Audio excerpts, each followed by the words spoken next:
Hello दोस्तों, स्वागत है आपका हमारे यूट्यूब चैनल पर। आज मैं आपको बताऊंगी श्री राम की कहानी। अध्याय 11। वर्षा ऋतु व्यतीत हो चुकी थी। मौसम सुहाना था। शीतल मध्य पवन चल रही थी। अतः राम की आज्ञा लेकर लक्ष्मण घूमने निकल गए। चलते चलते मनमोहक सुगंध आई। उनके कदम अपने आप ही उस अद्भुत सुगंध की दिशा में बढ़ते हुए गए। आगे जाने पर उन्हें बांसों के झुरमुट में एक तलवार लटकती दिखाई दी। उसमें से ही अद्भुत सुगंध आ रही थी और उसके प्रकाश में बांस के बीड़े प्रकाशन हो रहे थे।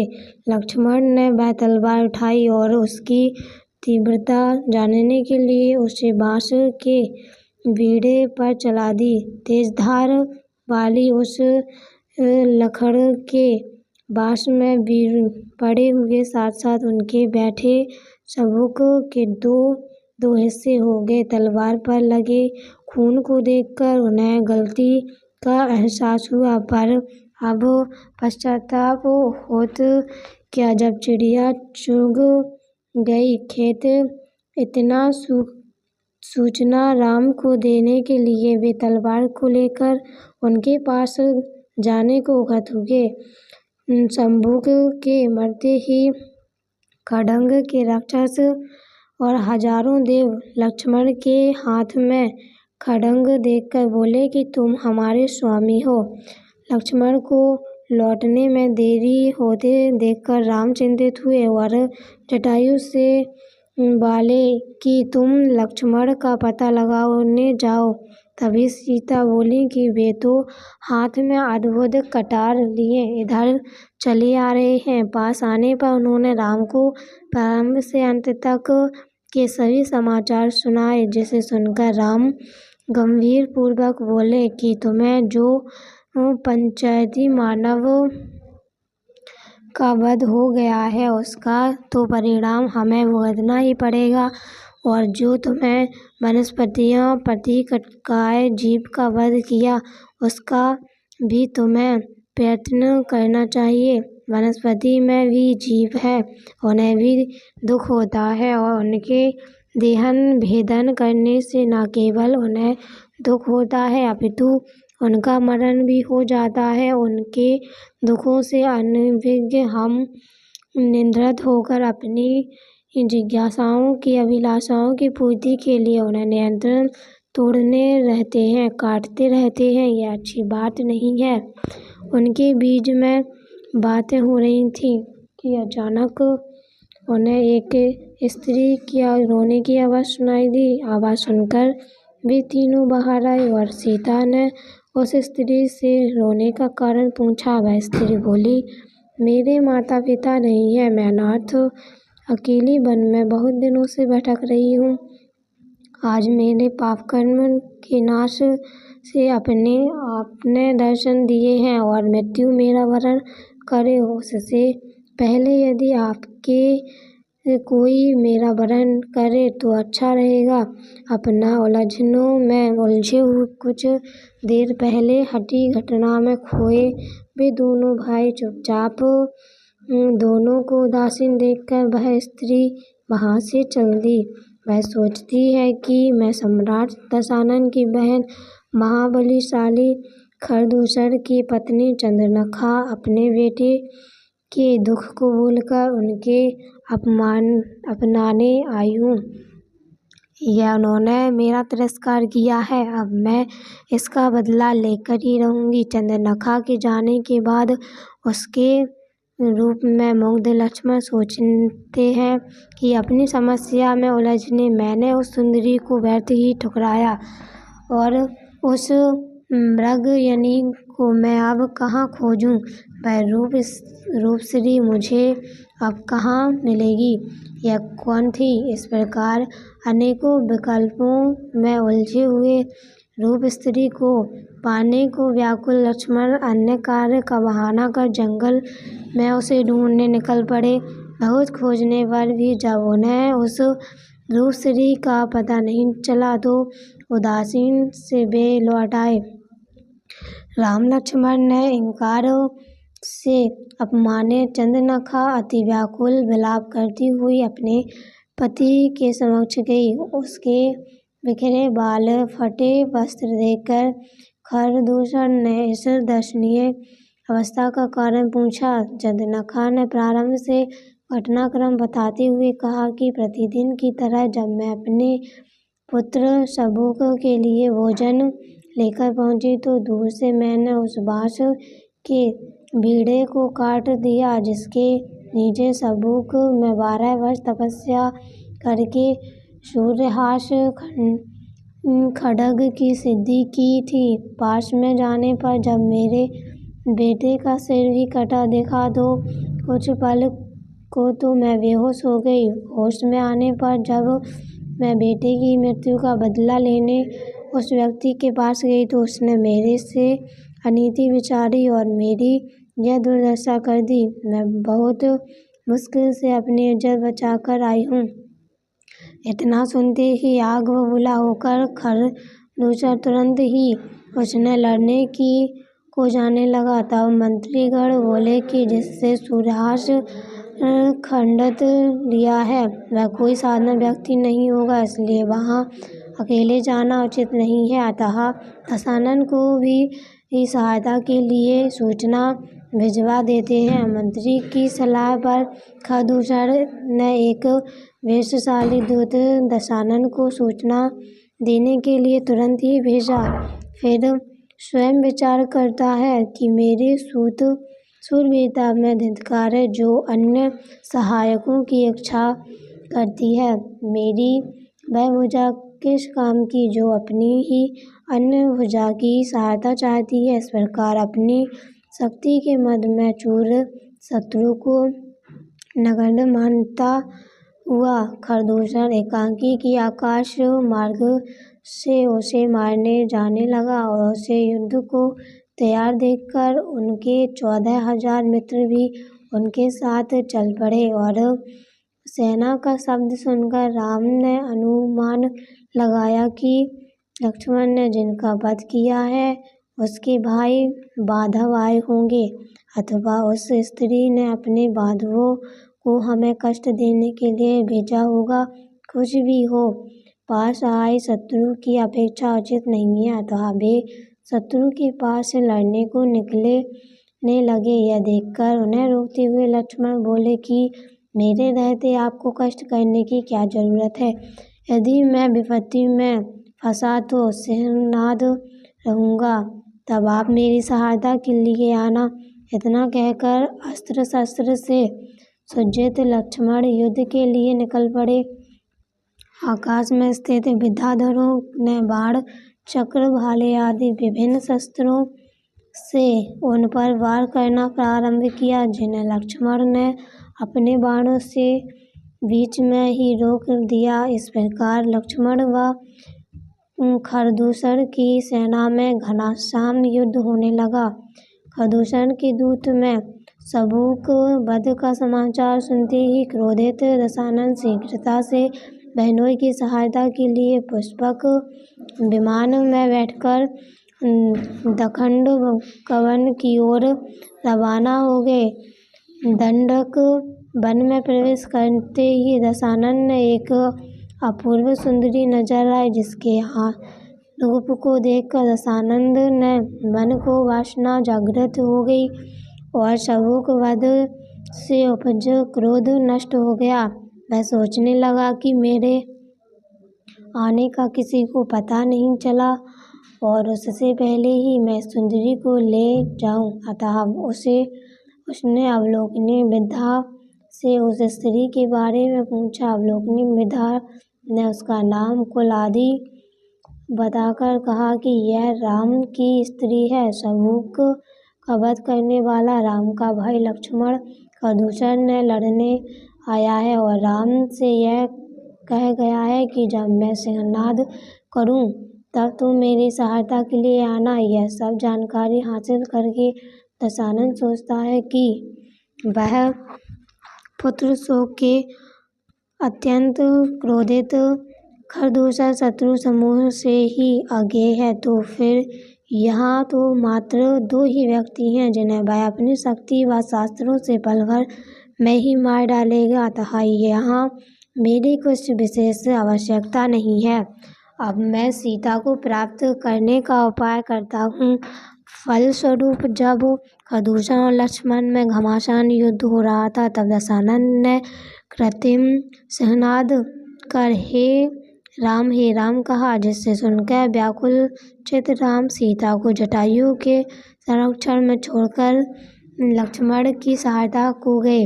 राम के निकलते ही दशानन सीता को उठाकर ले जाने लगा। तब जटायु ने अपने पंखों व पंजों से दशानन पर वार किया।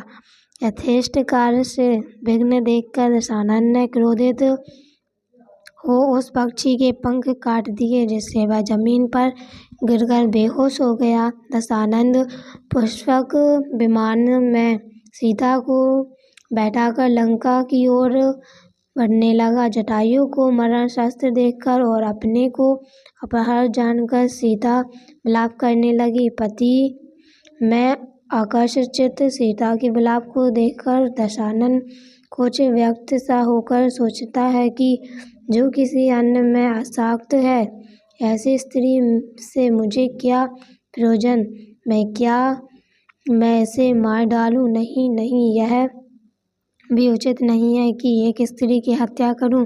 फिर क्या करूं? इस प्रकार के नाना विकल्प उसे सताते हैं। अंत में वह सोचता है कि मेरी संपदा से प्रभावित यह कुछ ही दिनों में मुझे चाहने लगेगी, अतः मुझे इसकी प्रसन्नता की प्रतीक्षा करना चाहिए।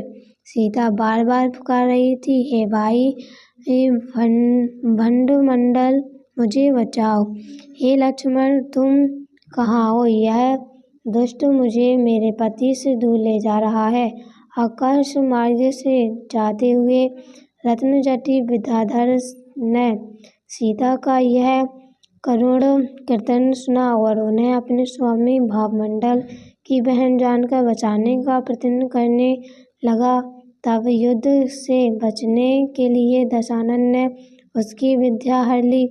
विद्याहरित रत्नजटी आकाश से पृथ्वी पर गिर पड़ा। वही पर्वत पर फल खाकर जीवित व्यतीत करने लगा।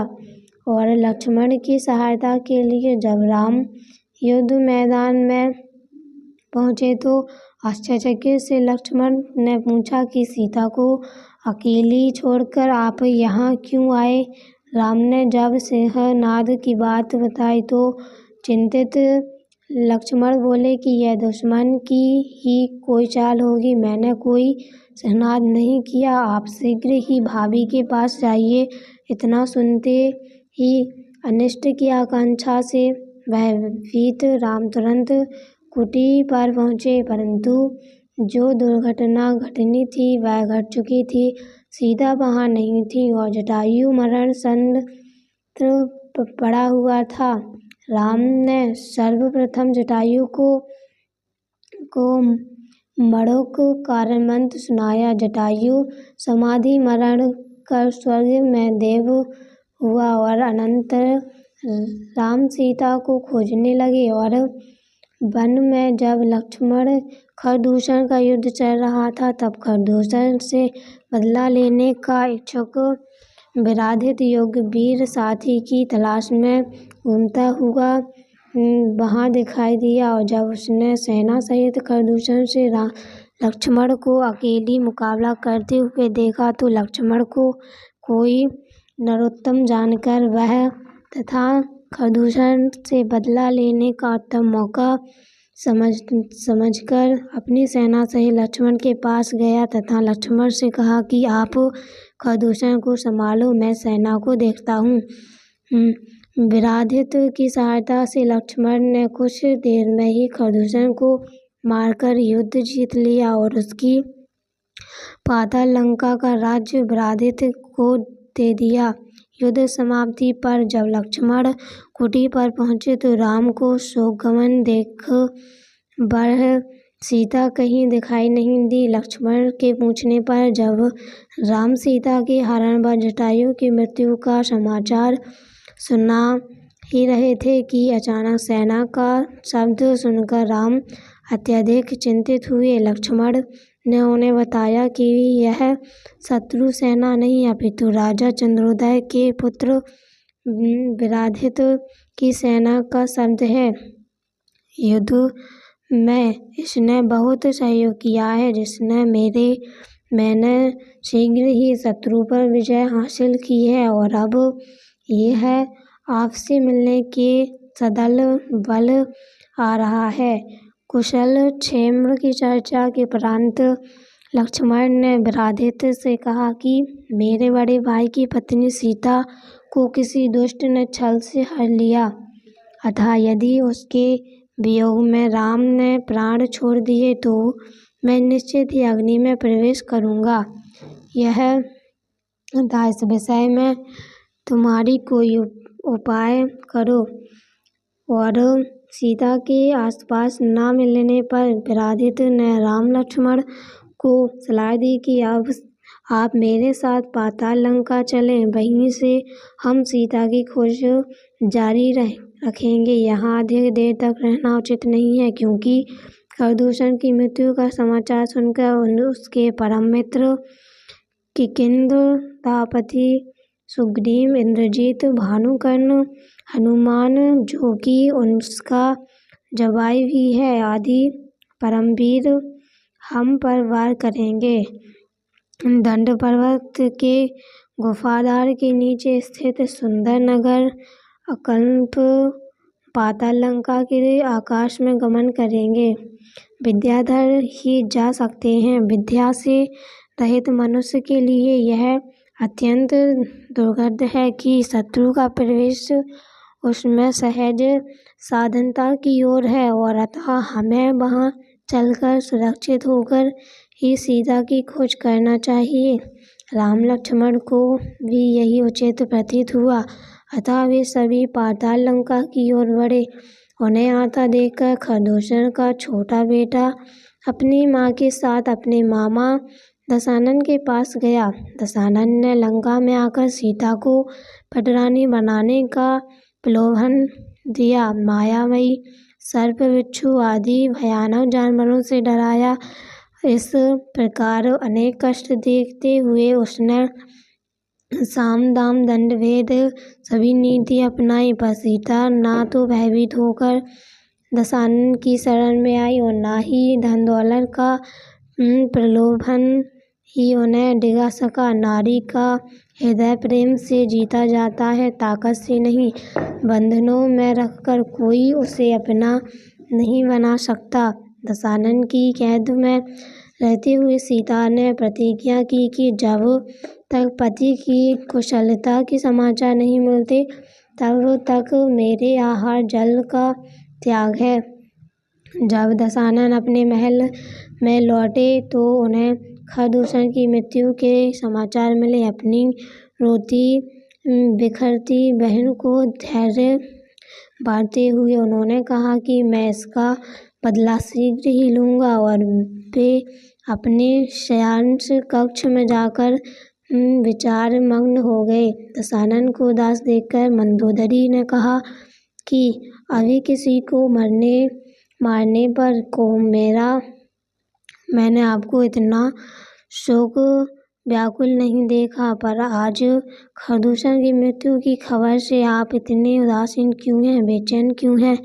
क्या आप खरदूषण को मारने वाली की शक्ति से चिंतित हैं? दशानन ने कहा, नहीं, मैं भूमि गोचरियों से डरा नहीं हूँ, अपितु आप आज मेरी बेचैनी का कारण दूसरा ही है। यदि तुम मुझे जीवित देखना चाहती हो तो तुम्हारे लिए मेरे प्रति क्रोध करना उचित नहीं है, क्योंकि प्राण ही सब वस्तुओं का मूल कारण है। अतः यदि तुम मेरे सहयोग की प्रतिज्ञा करो तो मैं तुम्हें अपने दुख का कारण बताऊंगा। इस प्रकार अपनी मीठी मीठी बातों से मंदोदरी को पहले से ही प्रतिज्ञाबद्ध करके अपने व्याकुल अनुकूल आचरण पर विवश कर दशानन ने कुछ चिड़चिड़ाहटों से धीरे धीरे कहा कि मैं अपूर्व सुंदरी सीता से विवाह करना चाहता हूँ। पर मंदोदरी के बीच में ही बात काटकर कहा कि इससे चिंता की क्या बात है, वह नहीं मानती है तो जबरदस्ती विवाह कर लो। इस पर दशानन ने कहा कि मैं ऐसा नहीं कर सकता, क्योंकि मैंने प्रतिज्ञा ली हुई है कि जो स्त्री मुझे नहीं चाहेगी मैं उससे जबरदस्ती विवाह नहीं करूँगा। उस समय सवितरण के बिना मैं जीवित नहीं रह सकता, अतः तुम ही मेरे जीवन का कुछ उपाय करो। यह सुनकर पति की परमहित हितैषी मंदोदरी अन्य 18,000 रानियों के साथ सीता के पास जाकर समझाने का प्रयास करती हैं और उसे पति के अनुकूल करने का प्रयत्न करती हैं। पर सीता उन्हें समझाते हुए कहती हैं कि पतिव्रता स्त्रियों के लिए ऐसी बातें शोभा नहीं देती। तुम मुझे मारो या काटो, पर मैं अपने पति के सिवा अन्य किसी को अपने मन में नहीं ला सकती। इस प्रकार सीता से तो टूक जवाब पाकर निराश रानियां राजमहल में लौट आईं। दूसरे दिन खरदूषण के निधन से शोकाकुल विभीषण जब दशानन से मिलने आए तो उन्हें स्त्री रुदन की आवाज़ें सुनाई दी और उस दिशा में बढ़ते गए और उसी स्त्री में उसने रोने का कारण पूछा। विभीषण को अपना हितैषी समझकर सीता ने उन्हें अपने हरण की कहानी सुनाई तथा उनके पति के पास भेजने की प्रार्थना की। सीता को सांत्वना देखकर विभीषण दशानन के पास गए और उन्हें समझाकर कहने लगे कि भाई, आप स्वयं ही तो कहते हैं कि पर स्त्री की अभिलाषा अनुचित है, घृणित है, फिर आज वही कार्य आपने कैसे किया? आप स्वयं समझदार हैं और विशेष क्या कहूँ, आप इस पर स्त्री को उसके पति के पास भेज दीजिए, क्योंकि यह तो आप जानते ही हैं कि विचार करने वाला माघवा वजन मानव के बंधन में बंधकर दुख हार सकता है। निरह भी राग के लोभ में शिकारी के जाल में फंसकर दुख सहता है, पर इसमें हमें कोई आश्चर्य नहीं होता, क्योंकि उसकी यह दशा उनके अज्ञान के कारण होती है, बुद्धिहीनता के कारण होती है। किंतु आप तो समझदार हैं, बुद्धिमान हैं, फिर क्यों वासना के हाथों कठपुतली बने हुए इस अनुचित कार्य के करते हैं और कुछ हिचकियाँ ले रहे हैं? पर कामद दशानन में कुछ होश नहीं था और उसका विशेष नष्ट हो चुका था और अतः उसने सारे तर्क अपनी वासना की तृप्ति में ही समाप्त होते थे। वह विभीषण से बोला, पृथ्वी पर जो भी सुंदर वस्तुएं हैं मैं उनका स्वामी हूँ, सब मेरी ही वस्तुएं हैं। तब वह पर वस्तु कहाँ से आई? भाई दशानन की यह दशा देखकर विभीषण सब मंत्रियों से सलाह करते हैं। तब एक मंत्री ने कहा कि हमें बिना किसी विलंब के लंका को महाभयानक यंत्रों द्वारा दुर्गंध बता देना चाहिए। दुर्ग के दुर्गंध को हो जाने से किसी को पता नहीं चलेगा कि किसने हरा है। सीता के बिना राम निश्चित ही प्राण छोड़ देंगे। उनके वियोग से दुखी लक्ष्मण, विराधि आदि की क्षुद्र सहायता से हमारा नहीं हो सकता।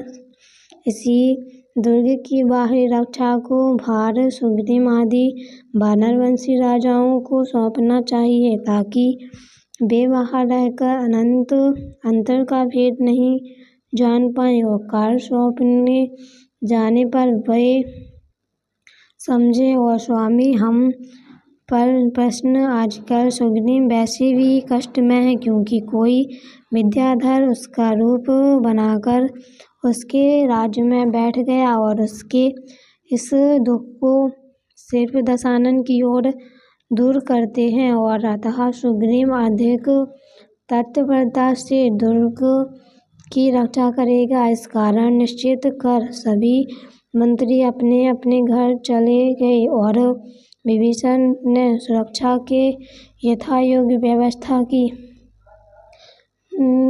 12वां अध्याय। राजा सुग्रीव अपनी पत्नी की विरह से दुखी व राज्य से चिंतित होकर अपने राज्य व स्त्री को पुनः प्राप्ति के लिए खरदूषण से सहायता लेने जा रहे थे कि रास्ते में दंडकवन में उन्हें अनेक शव देखे और कारण जानने पर उन्हें ज्ञात हुआ कि यहाँ खरदूषण व लक्ष्मण का युद्ध हुआ था, जिसमें विराधित की सहायता से लक्ष्मण ने खरदूषण को मार दिया है। लक्ष्मण के बड़े भाई की पत्नी का किसी ने हरण कर लिया था। अब वे पाताल लंका में रहकर उसकी खोज कर रहे हैं।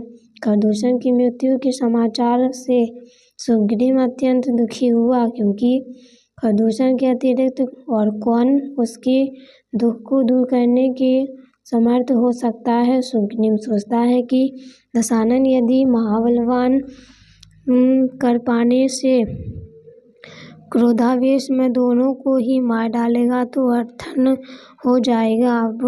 अतः अब मुझे उसी की शरण में जाना चाहिए जिसने महाबलशाली खरदूषण को युद्ध में मारा है, जिसकी पत्नी का हरण हुआ है। राम को भी स्त्री का विरह हुआ, मैं भी स्त्री के विरह से दुखी हूँ। अतः एक समान दुख होने से इस समय उसके पास जाना ही योग्य है, क्योंकि इस जगत में समान अवस्था वाले मनुष्य परस्पर प्रति धारण करते हैं। इस प्रकार निश्चित कर विराधित अपने अनुकूल करने के लिए सुग्रीव ने उसके पास अपना दूत भेजा और सुग्रीव का दूत आया। यह सुनकर विराधित आश्चर्यचकित रह गया। वह मन में विचार करता है कि सुग्रीव ने हमारे द्वारा सेवा करने योग्य है, फिर भी वह हमारी सेवा कर रहा है। राम लक्ष्मण के द्वारा पूछे जाने पर कि किसका दूत है, क्यों आया है, विराधित ने संक्षेप में बताया है कि यह महाबलशाली वानर वंशियों के स्वामी सुग्रीव का दूत है।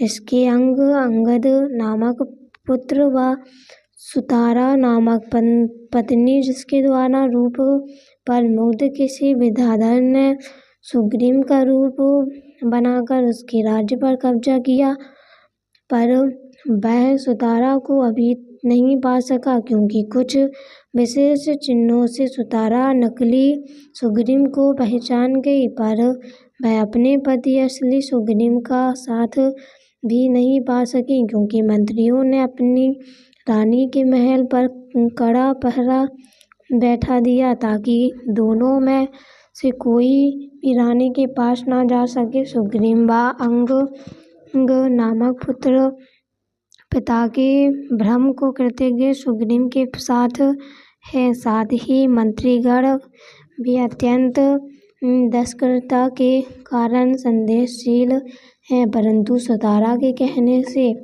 ऐसे ही असली सुग्रीव मानकर इसके साथ ही हम इसका सुग्रीव को आदि सेना व राज्य को नकली सुग्रीव के साथ है और आदि शक्तिशाली नगर के दक्षिण भाग में नकली सुग्रीव को रखा गया है और उत्तर भाग में असली सुग्रीव को संयम होने का कारण सुग्रीव के बड़े भाई बाली द्वारा पुत्र में चंद्ररश्मि की प्रतीक्षा की है। इन दोनों में से जो सुतारा के भवन के पास जाएगा वह मेरी तलवार द्वारा मारा जाएगा। इस विषय में इसने जवाई हनुमान भी इनकी कुछ सहायता नहीं कर सके। खरदूषण द्वारा युद्ध में मारा गया था, यह आपकी शरण में आए हैं। और पूरा घटनाक्रम सुनकर राम ने विचार किया कि यह तो मुझसे भी अधिक दुखी है, क्योंकि इसे तो इसका शत्रु इसके सामने ही कष्ट दे रहा है। इसका कार्य अधिक कठिन है। इस समय अगर मैं इसकी सहायता करूं तो बाद में यह मेरी सहायता करेगा।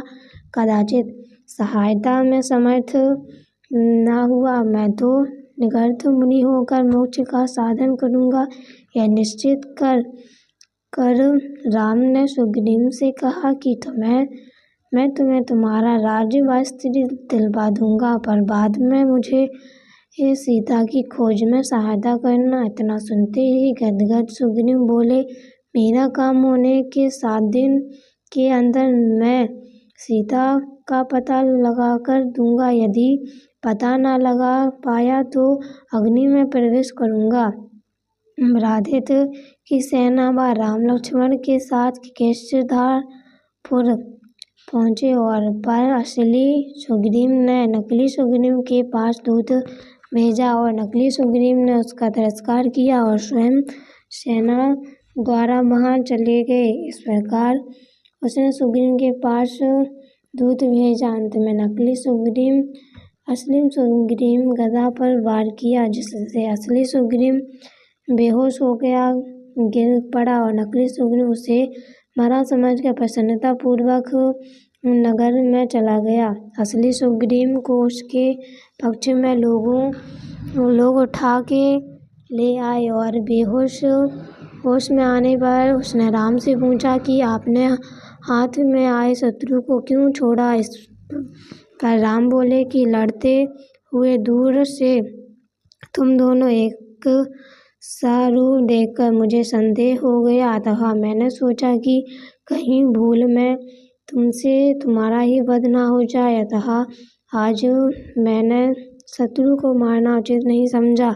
दूसरे दिन राम ने नकली सुग्रीव को युद्ध के लिए ललकारा और असली सुग्रीव को लक्ष्मण के कछवर पकड़ लिया, ताकि वह गुस्से से आकर नकली सुग्रीव से लड़ने न चला जाए।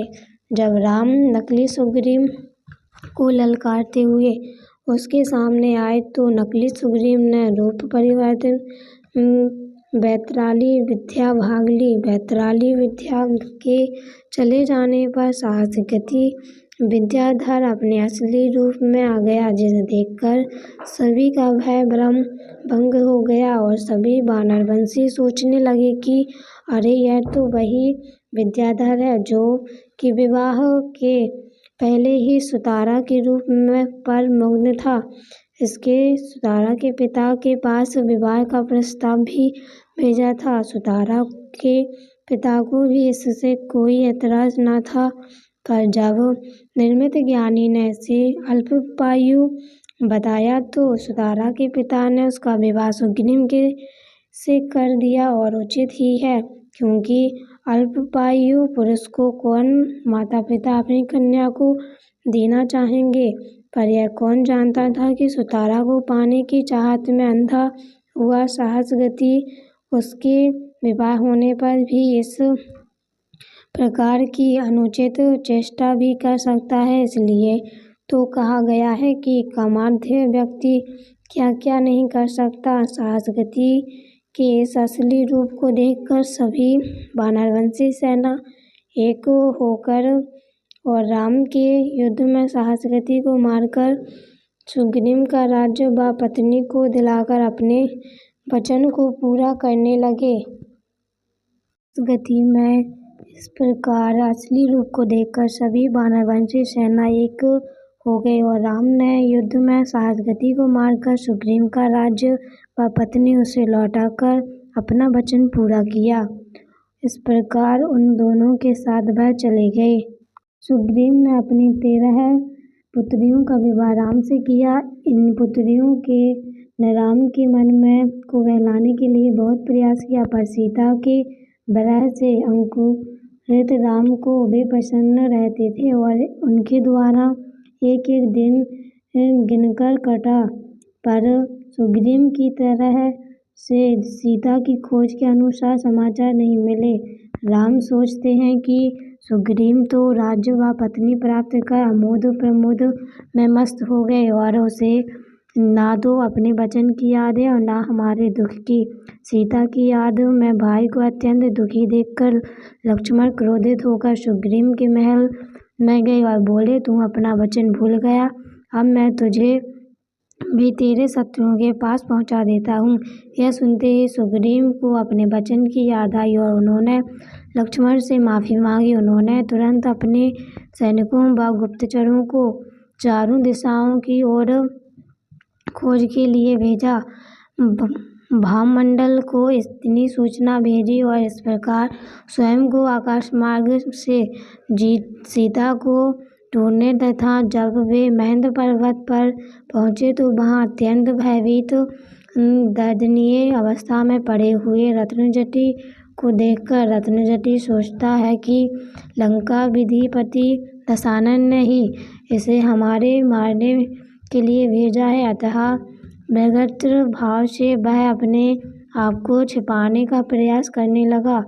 सुग्रीव ने अपने आप को जाकर उनके द्वारा करुणा से पूछा कि तुम मुझे पहले विधवाओं से युक्त थे, अब ऐसी दशा कैसे हो गई तुम्हारी? तुम इतने डरे हुए क्यों हो? इस प्रकार बार बार पूछने पर धीरे धीरे रत्नजटी ने डरते हुए कहा कि मेरा अपराध क्षमा हो, पर आप ही बताइए कि अपने स्वामी की बहन को कष्ट में देखकर कौन सेवक चुप रह सकता है? मैंने भामंडल की बहन सीता को बचाने के लिए अनेक प्रयास किए हैं और अपने कर्तव्य का पालन किया है। अब आपको जो सजा देनी हो दे दीजिए। यह सुग्रीव ने सुना तो उसे धैर्य बधाया और कहा कि तुम सजा के नहीं पुरस्कार के पात्र हो। हम तो सीता की खोज कर थक गए, पर उसका कहीं पता नहीं चला। तुम जल्दी से बताओ कि उसे किस दुष्ट ने हरा है। इस प्रकार सुग्रीव ने अनुकूल वचन सुनकर रत्नजटी ने सीता हरण व अपनी विद्यारण की पूरी कहानी सुनाई।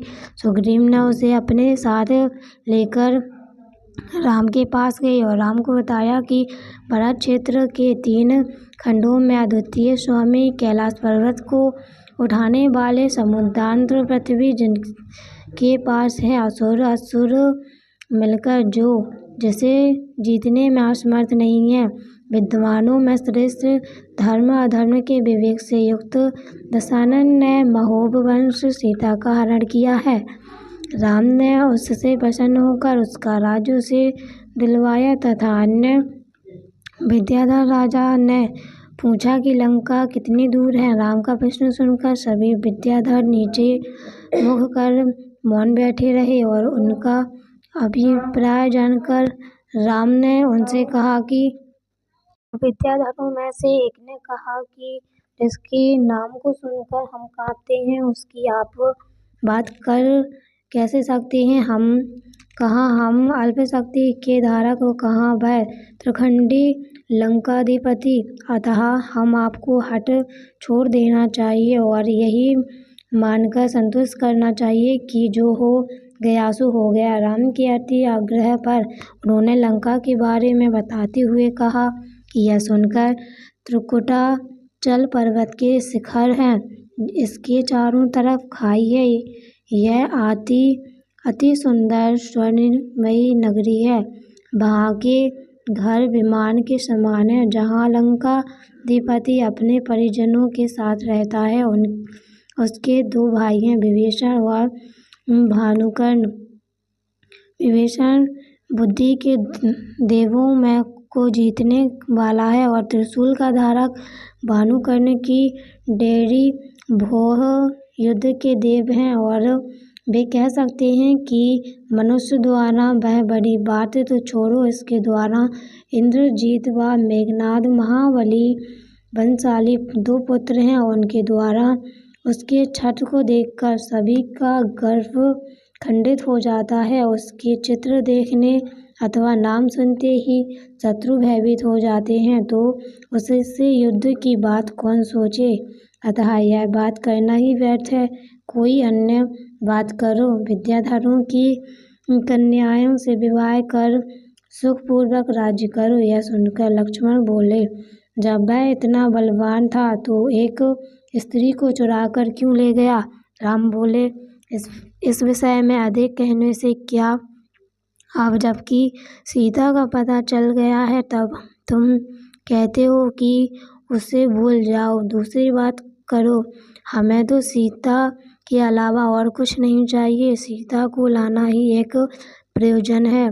तुम हमारी सहायता करो और शीघ्र सीता को छुड़वाओ। जब राम किसी की भी तरह नहीं माने तो जब मंत्री बोले, एक बार अंतर्तीव्र केवली से दशानन ने अपनी मृत्यु का कारण पूछा था। तब उन्होंने बताया था कि जो कौटिल्य शिला को उठाएगा उसके द्वारा ही तेरी मृत्यु होगी। इतना सुनते लक्ष्मण बोले, चलो मैं अभी कौटिल्य शिला को उठाता हूँ। तभी सभी विद्याधर राजा अपने अपने विमान में बैठकर रात्रि में ही कौटिल्य शिला की ओर चल दिए और कौटिल्य शिला के पास पहुंचकर लक्ष्मण सहित सभी राजाओं ने उस शिला से मुक्त हुए सिद्ध जीवों को स्मरण कर नमस्कार किया। फिर 3 प्रदक्षिण दिए और उसके द्वारा लक्ष्मण को घुटने तथा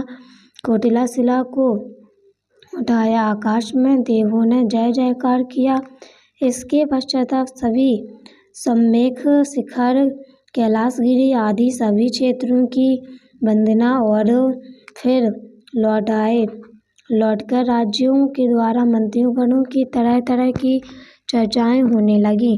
कौटिल्य शिला के उठाने पर अधिकांश राजा राम के साथ दोनों तैयार हो गए और क्योंकि उन्हें विश्वास हो गया था कि लक्ष्मण के हाथों मारा जाएगा, पर कुछ राजा नहीं, क्योंकि दशानन में कभी शक्तिशाली नहीं थी और उसके द्वारा कैलाश पर्वत उठाया था। वह भरत क्षेत्र के 3 खंड में उसका निष्कष्ट राज्य है, जबकि राम लक्ष्मण तो गृहस्थ वनवासी हैं, अतः अद्भुत कार्य करने वाले दशानन से युक्त को उचित नहीं समझते थे।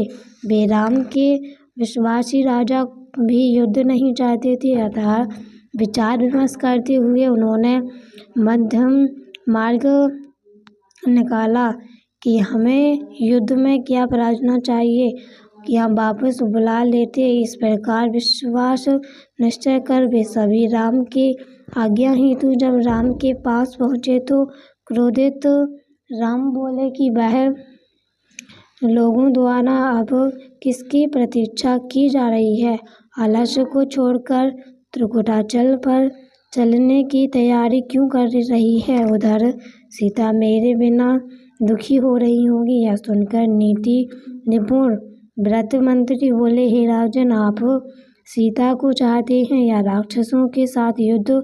यदि युद्ध चाहते हैं तो विषय कठिनाई से प्राप्त होगी, क्योंकि राक्षसों का और आपका युद्ध बराबरी का होगा।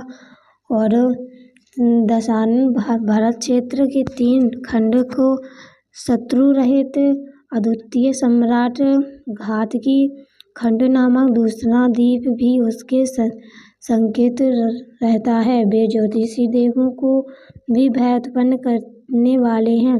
अद्भुत कार्यों को करने वाले ये परम महिमा को प्राप्त विद्याधरों के अद्वितीय स्वामी दशानन को आप कैसे जीत सकते हैं। अतः हमें युद्ध की भावना छोड़कर शांति का परिचय प्रयाग देना चाहिए। यह संभव भी है, क्योंकि दशानन स्वयं न्याय नीति के वेता हैं। उनके भाई विभीषण भी दुष्टता के पूर्ण कार्य से दूर रहते हैं।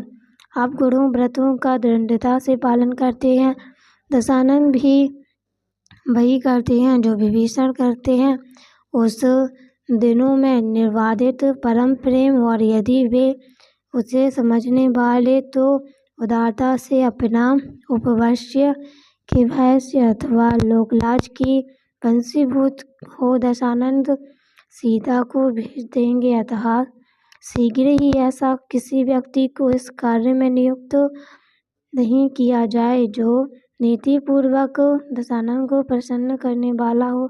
यह वास्तव में सुनकर महोदधि नामक विद्याधरों के राजा बोले कि क्या आप लोगों ने यह नहीं सुना कि लंका अनेक प्रकार के भयंकर यंत्रों से जन सामान्य के लिए ये कर दी गई है। लंका में प्रवेश की बात तो दूर, उसे देखना भी कठिन है। चारों तरफ खाइयों से युक्त उस लंका में प्रवेश करके शीघ्र लौट सकें, ऐसा विद्याधर जहाँ कोई नहीं है। पर राजा सुग्रीव का जवाई और राजा पवनजय का पुत्र हनुमान अवश्य वहाँ जा सकता है।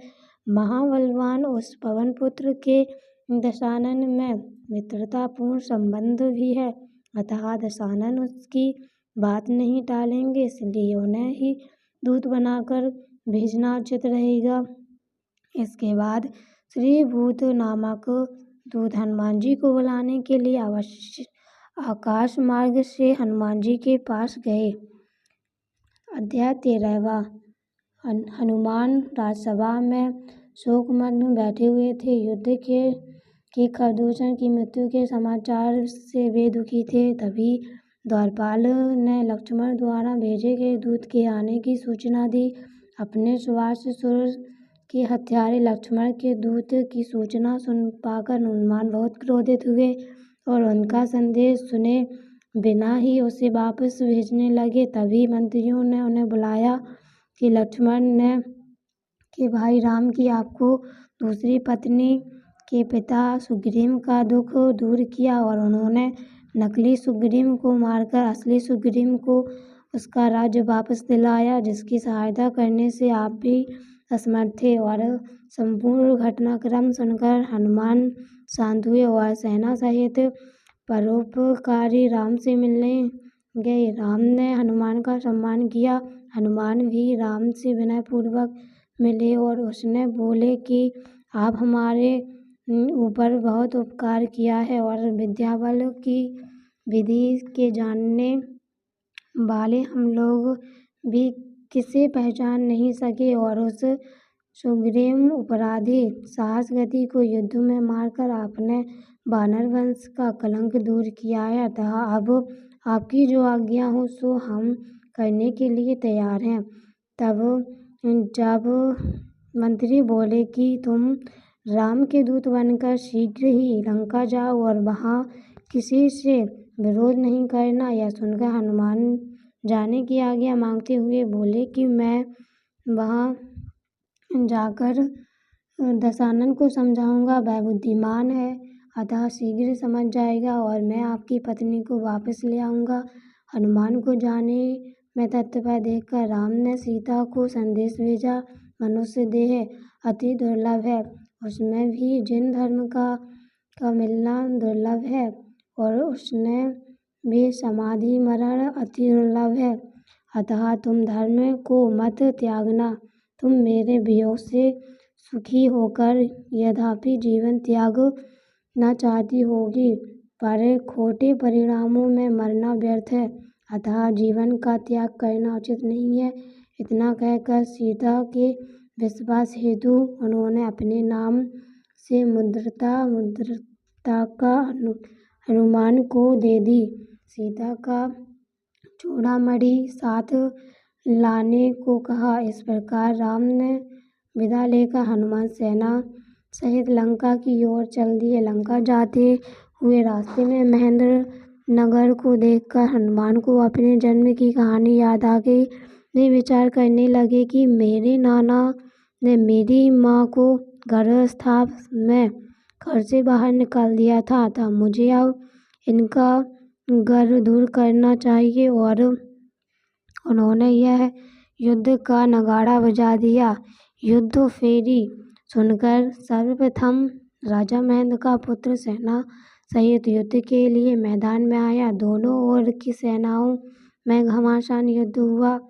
अंत में हनुमान ने महेंद्र के पुत्र को बंद कर लिया। तब राजा महेंद्र क्रोधित होकर आयुधों के समूहों से प्रहार करने लगे, पर हनुमान ने विद्या के प्रभाव से उन्हें बीच में ही रोक दिया और उछलकर राजा महेंद्र को भी पकड़ लिया। चिन्हों से हनुमान को अपनी बेटी का पुत्र जानने पर राजा महेंद्र उससे अति प्रेम के साथ मिले और हनुमान ने भी अपनी उस उद्धत दंडता की माफ़ी मांगी और अपने लंका गमन का कारण बताया। तब राजा महेंद्र तो उसकी ओर बढ़े। वह हनुमान लंका की ओर रास्ते में जाते हुए अचानक हनुमान ने देखा कि दो मुनिराज ध्यान मग्न हैं और उनके चारों ओर वन में आग लगी है। तब मुनिराज के इस उपकरण को दूर करने के लिए हनुमान समुद्र से पानी लाकर मूसलधार वर्षा की तरह बरसाने लगे, जिससे अग्नि बुझ गई। हनुमान मुनि राज को नमस्कार कर रहे थे कि 3 कन्याओं ने भी आकर महाराज को प्रणाम किया, जिन्हें देखकर हनुमान आश्चर्यचकित रह गए और उन्होंने उस कन्या से पूछा कि इस भयानक जंगल में तुम इस समय क्या कर रही थी। तब उसने सबसे बड़ी बहन बोली कि इस तदिमुख वन में के पास में स्थित तदिमुख नामक नगर के राजा गंधर्व की हम तीनों बेटियां हैं। हमारे विवाह के लिए चिंतित हमारे पिता ने एक बार अष्टांग निर्मित के विद्या मुनिराज से पूछा कि मेरी पुत्री का वर कौन होगा। तब उन्होंने बताया कि जो साहस गति विद्याधर को युद्ध में मारेगा वही इतना और इसका पति होगा। अतः हम अपने वर को देखने की इच्छा में मनोरगामिनी विद्या की सिद्धि कर रही थी। तभी हमारे साथ विवाह का इच्छुक विद्याधर कुमार अंगरक ने क्रोध में आकर वन में आग लगा दी, पर हम लोग उससे प्रज्वलित नहीं हुए और जो विद्या 6 वर्ष कुछ दिन में सिद्ध होनी थी, उपसर्ग के कारण वह 12 दिन में ही सिद्ध हो गई। आज यदि आप सहायता न करते तो हमारे साथ साथ मुनिराज भी इस अग्नि में भस्म हो जाते। हनुमान ने उनकी दृढ़ता की प्रशंसा की तथा बताया कि इस समय साहस गति को युद्ध में मारने वाले श्री राम में विराजमान हैं और मैं उन्हीं किसी विशिष्ट कार्य के लिए लंका जा रहा हूँ। हनुमान द्वारा राम का पता मिलने पर राजा गंधर्व अपनी बेटियों और अनुचरों के साथ शीघ्र ही किष्किंधपुर पहुँचे और राम ने अपने 7 पुत्रियों का विधिपूर्वक विवाह किया। इस प्रकार यद्यपि राम को समस्त सुख सामग्री उपलब्ध थी, पर सीता के बिना उनका मन नहीं लगता था। वे उनकी सुरक्षा न कर सके, अतः उनका हृदय उन्हें हमेशा खटकता रहता था। आकाश मार्ग में चलते चलते अचानक हनुमान की सेना रुक गई, तो हनुमान ने मंत्री से पूछा कि क्या बात है, क्या पर्वत शिखर पर जिन पर मंदिर है या कोई मुनिराज ध्यानमग्न है। मंत्री ने कहा कि हे राजन, दोनों में से कुछ भी नहीं है, अपितु यह तो दशानन द्वारा रचित मायावी यंत्र है।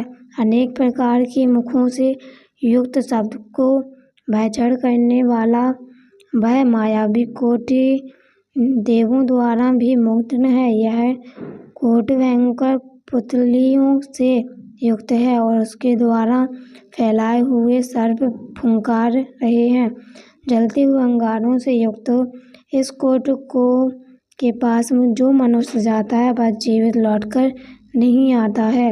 इसे देखकर हनुमान मन में विचार करते हैं कि अब दशानन में पहले ही तरह सफलता और सरलता नहीं रही। अब मुझे अपनी विद्या के बल से इसमें प्रवेश करना होगा। के पश्चात वह हनुमान ने अपनी सेना को विद्या से आकाश में ही खड़ा कर दिया और स्वयं अपनी विद्या के बल पर बिछाई गई पहनकर हाथ में गदा लेकर उनका मायावी यंत्र की ओर बढ़े। कोट के पास पहुंचकर उस पर हनुमान ने गदा से प्रहार किया। फलस्वरूप भयंकर आवाज करते हुए कोट टूट गया। कोट भंग की आवाज सुनकर कोट का रक्षक ब्रजमुख सेना सहित आया और हनुमान से युद्ध करने लगा, पर कुछ देर में ही हनुमान ने उसे मार दिया। तब उसकी बेटी क्रोधित होकर हनुमान पर बाण आदि आयुधों से आक्रमण करने लगी, जिन्हें हनुमान ने अपने बाणों से बीच में ही रोक दिया। वे ब्रजमुख की बेटी लंका सुंदरी के द्वारा फेंके हुए प्रेम बाण से बच न सके। वे दोनों ही एक दूसरे के रूप पर मुग्ध हो गए, अतः युद्ध बंद कर दोनों ने विवाह कर लिया। हनुमान के द्वारा वायुसेना के लिए विद्या से आकाश में ही नगर बसाया और लंका सुंदरी को सेना के पास छोड़कर ज्योति लंका की ओर प्रस्थान करने लगे। लंका सुंदरी ने समाधान करते हुए कहा कि कोट भंग करने से आपकी व दशानन की पुरानी मित्रता समाप्त हो गई। अब आपका प्रवेश लंका में एक अपराधी के रूप में होगा और दशानन आप पर क्रोध करेंगे, अतः जब उनका मन शांत हो जाए तब वे प्रसन्न हो जाएं। जवाब देते हुए हनुमान जी बोले कि तुमने जैसा कहा था मैं वैसा ही करूँगा। मैं दशानन का अभिप्राय जानना चाहता हूँ, साथ ही यह देखना चाहता हूँ कि वह सीता कैसे रूपवती है, जिसने कि धीरे धीरे वीर दशानन वामन को प्रचलित कर दिया।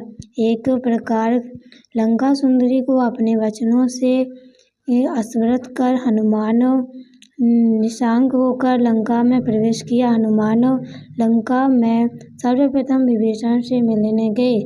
विभीषण ने उनका यथा योग सम्मान किया। फिर सीता की चर्चा चलने पर हनुमान बोले कि 3 खंड के अधिपति को परस स्त्री को चोरी करना उचित नहीं है। राजा तो सभी मर्यादाओं का मूल होता है। यदि राजा ही अनाचार में लीन हो तो प्रजा भी अनाचार करने लगती है। फिर दोनों लोगों में निर्णय कृति को नष्ट करने वाले इस जघन्य कार्य से आप भाई को रोकते क्यों नहीं हैं? यह सुनकर विभीषण बोले कि मैंने भाई को कई बार समझाया है, पर वे इस प्रकरण में किसी की कुछ नहीं सुन रहे हैं। मुझसे तो उन्होंने बात करना भी छोड़ दिया है। फिर भी आपके कहने से एक बार भी प्रयास करूँगा। विभीषण ने सीता का पता पूछकर हनुमान सीता से मिलने के लिए प्रदत्त नामक उद्यान में गए। एकदम सीता के सामने जाना उचित नहीं है, अतः वे छिपकर उसे देखने लगे। सीता यद्यपि मौन थी, रोदन नहीं कर रही थी, पर दर्द की रेखा उनके मुखारविंद पर वैसे ही झलक रही थी जैसे कि अरविंद पर जलकण। हनुमान मन में विचार करते कि दुखमय रूपी सागर में मग्न होने पर श्रृंगार रहित इसकी रूप की तुलना में अन्य स्त्रियां कुछ भी नहीं है। यह कारण है कि दशानन जैसा धीर व्यक्ति भी सब कुछ भूलकर इश्क में उलझ कर रह गया। सीता के दुख को शीघ्र दूर करने की इच्छा से हनुमान रूप बदलकर सीता के नजदीक गए। राम द्वारा दी गई जानकारी अंगूठी सीता की गोद में डाल दी और जिसे देखकर सीता रोमांचित हो गई और उनके मुख पर मुस्कान आ गई। सीता की प्रसन्नता देखकर पास बैठी दासियों ने दौड़कर दशानन को उसकी सूचना दे दी। दशानन ने उन्हें वस्त्र व रत्न दान में दिए और सभी रानियां सहित मंदोदरी को सीता के पास भेजा। मंदोदरी ने सीता के पास आकर कहा कि आज तू बहुत प्रसन्न है। आज तू जगतपति दशानन को स्वीकार कर। यह सुनकर सीता क्रोधित होकर बोली कि आज मेरे पति की सुकुशलता के समाचार आए हैं, अतः मुझे प्रसन्नता हुई है। मंदोदरी मन में सोचती हैं कि 11 दिन से भूखी है, अतः अर्थव्यवस्था में यह ऐसा कह रही है। मंदोदरी आदि रानियों के विश्वासपूर्ण चेहरे को देखकर उन्हें विश्वास दिलाने के लिए सीता ने ऊंचे स्वर में कहा कि जो अंगूठी लेकर आया है यह मेरे भाई के समान है, अतः वह अब वह मेरा परम बंधु मेरे सामने आए। यह सुनकर हनुमान विनय सहित सीता के सामने आए और नमस्कार कर राम की कुशलता के समाचार सुनाए, जिन्हें सुनकर यद्यपि सीता को प्रसन्नता हुई, किंतु अभी भी उन्हें विश्वास नहीं हो रहा था कि वे सोच रही हैं कहीं यह दशानन की ही तो कोई चाल नहीं है। अतः उन्होंने हनुमान से कहा कि प्राणनाथ, मुझे वहाँ न कैसे मिले, तुम्हारे उनसे मित्रता क्यों हुई, उन्होंने तुम्हारा कौन सा उपकार किया है, तुम अपने प्राणों की परवाह न करते हुए यहाँ मेरे समीप आए हो। लक्ष्मण कुशल से तो हैं, कहीं ऐसा तो नहीं कि लक्ष्मण के युद्ध में मारे जाने का प्राणनाथ